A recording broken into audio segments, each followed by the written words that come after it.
እንኳን ለጻድቁ አባታችን አቡነ ተክለ ሃይማኖት ዓመታዊ ክብረ በዓል በሰላም አደረሳችሁ አደረሰን።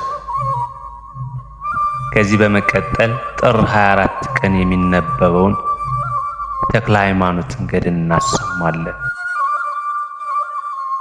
እንደ አምላክ በሚሆን በአብ በወልድ በመንፈስ ቅዱስ ስም ጥር 24 በዚች ዕለት አቡነ ተክለ ሃይማኖት በጸሎት ብዛት አንዲቱ የእግራቸው አገዳ የተሰበረበት ስብረተ አጽማቸው መታሰቢያ በዓል ነው።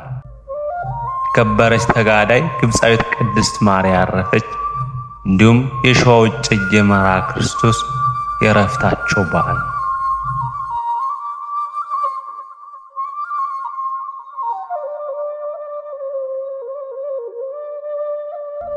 ቅዱስ አቡነ ተክለ ሃይማኖት ጥር 24 በዚች ዕለት ሐዲስ ሐዋርያ ብሎ የሾሟቸው የኢትዮጵያ ብሩዓን የሆኑት የደብረ ሊባኖስ አቡነ ተክለ ሃይማኖት በጸሎት ብዛት አንዲቱ የእግራቸው አገዳ የተሰበረበትን መታሰቢያ በዓል እናከብራለን። እግዚአብሔር አምላካችን ለኢትዮጵያ ሐዲስ ሐዋርያ አድርጎ የመረጣቸው ጻድቁ አባታችን ተክለ ሃይማኖት በሊቀ መላእክት በቅዱስ ሚካኤል አብሳሪነት ከአባታቸው ከካህኑ ጸጋ ዘአብና ከእናታቸው ከቅድስት እግዚአርያ መጋቢት 24 ቀን ተጸንሰው ታኅሳስ 24 በ1197 ዓመተ ምህረት ተወለዱ።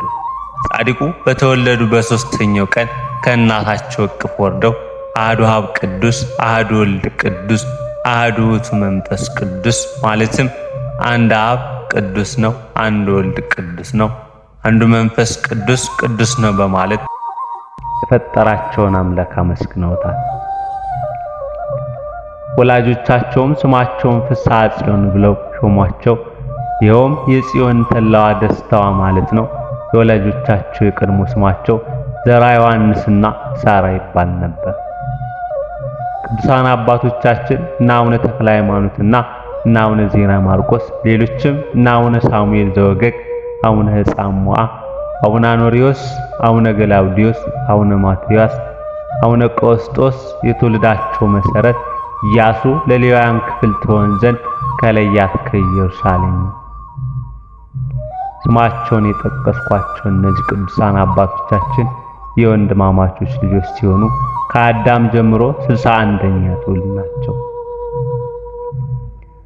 ይኸውም እንዴት ነው ቢሉ ትውልዱ ከአዳም ጀምሮ በካህኑ አሮን በኩል የሆነውና የሌዋውያን ሊቀ ካህን የነበረው የሳዶቅ ልጅ አዘርያስ በንጉሥ ሰሎሞን ዘመን ከታቦተ ጽዮንና ከብዙ ሌዋውያን ካህናት ጋር ሊቀ ካህን ሆኖ ከኢየሩሳሌም ወደ ኢትዮጵያ መጥቶ አክሱም ተቀምጦ ነው። የኦሪትን ሕግ እየዞረ ለኢትዮጵያ ሰዎች አስተማረ።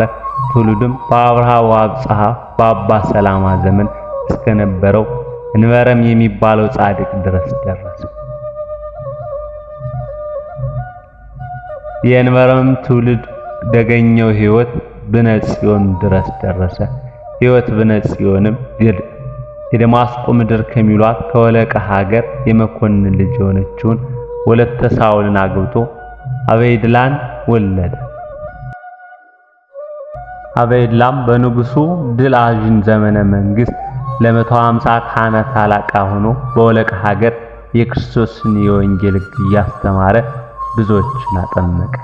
እስከ ሸዋ ምድር ድረስ እያስተማረ መጥቶ በሸዋ ምድር ተቀመጠ።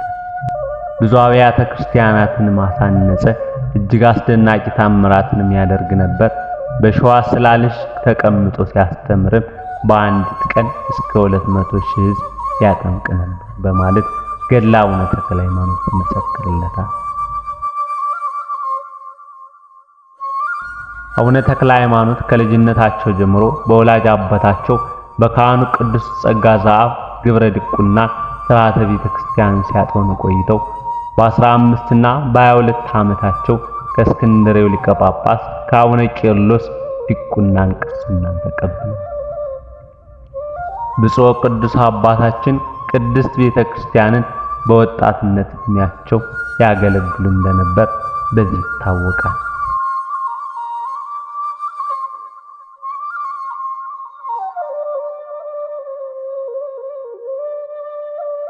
ብፁዕ አባታችንም እጅ ነስተው ለእኔ ለአጡ የማይገባኝ ሲሆን ይህን ሁሉ ጸጋ የሰጠኝ ስምህ በሰማይ በምድር የተመሰገነ ይሆናል። ከዚያች ቀን ጀምሮ ሀብተ ኃይልን የተመሉ ሆኑ። ወደ ቤታቸው ተመልሰው ያላቸውን ሀብት ንብረት ሁሉ ለቤተ ክርስቲያን ለድሆችና ለጦም አዳሪዎች ሰጥተው ጨረሱ። ለቤተ ክርስቲያን ለድሆችና ለጦም አዳሪዎች ሰጥተው ጨረሱ። ከዚያም አቤቱ ጌታዬ ኢየሱስ ክርስቶስ ሆይ የመንግሥተ ሰማያትን በር ትከፍትልኝ ዘንድ እነሆ ቤቴን እንደተከፈተ ተውኩልህ ብለው ቤታቸውን እንደተከፈተ ትተው ወንጌልን ለማስተማር ወጡ።